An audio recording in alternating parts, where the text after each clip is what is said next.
I know we've talked about kind of the eternal struggle of the drop defense before, but I'm curious for you. Bruce Brown kind of finds those floaters, gets going a little bit in the second quarter. Kind of what's going through your head that you were still able to affect the game late in the game, get some blocks, and kind of not lose the confidence in it? Yeah, he did a great job. He's pretty good, in those situations. And KD, Kyrie are great at making plays out of the pick and roll, obviously, not just scoring.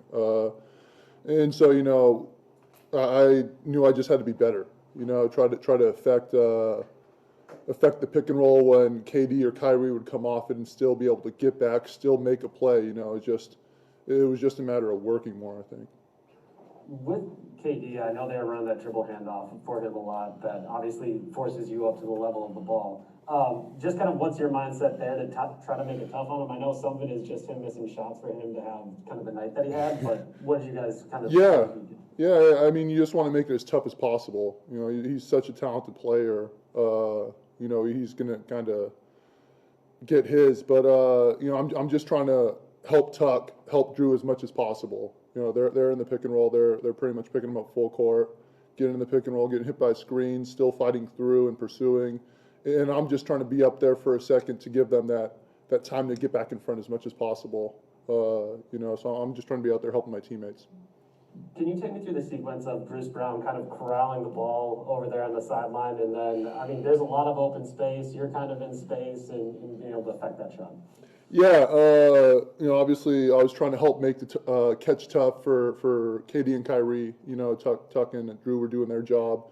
And the play got a little away from Brooklyn. And so, once I saw him get the ball, I just knew I had to try to meet him at the basket as best as possible. He definitely had a head of steam and was going downhill, so I just tried to make the shot as difficult as possible. Jim Lazarski.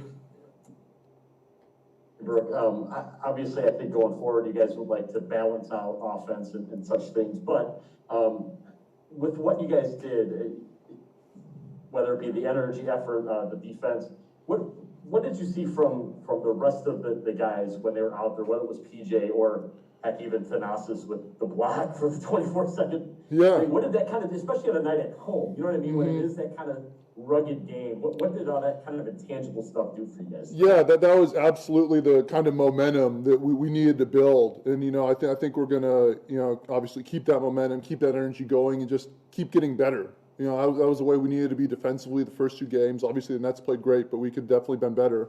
And so we have to sustain and exceed this defense going into the next game and obviously improve in other areas as well. We just have to keep getting better. Did the way Chris and Giannis come out kind of set a tone? I realized the Nets came back and took the lead and the game went on, but to score 30 with Giannis going to the rim and Chris finally making shots you've seen Chris make for 3 years, what did that kind of do for you guys to start this game? Yeah, it was great to see them just be aggressive and be assertive. Obviously, Chris wasn't going to keep shooting like that the whole series. And so, he's obviously going to come out and just be confident and know that he has to get to his spots and do what he does. Rachel Nichols.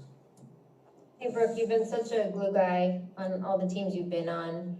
What does sort of this team need between games 3 and 4 now that it's not the quite desperation between games 2 and 3, but what do you have the sense the locker room kind of needs now? I kind of think we don't really want to let that feeling go. We want to stick with it.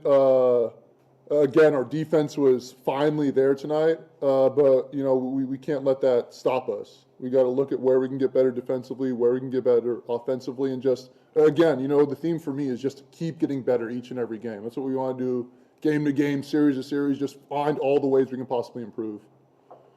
I feel like we've all had 100 conversations with you guys about Giannis and free throws and all of that, but since there's another violation tonight, how hard do you see him work on that? Because I feel like all those hours in practice sometimes go unnoticed. Yeah, he's always working on it. He's first one in the gym, last one out. You always see him. Basket one, we got our 4 baskets that everyone works on, does their vitamins on. He's always at basket one, pre-practice and post-practice, getting his work in. Whether it's post work, mid-range threes, and free throws too. He's doing all that work constantly. So he's always trying to get better in every way. Thanks. Thanks, Brook. Thank you, guys.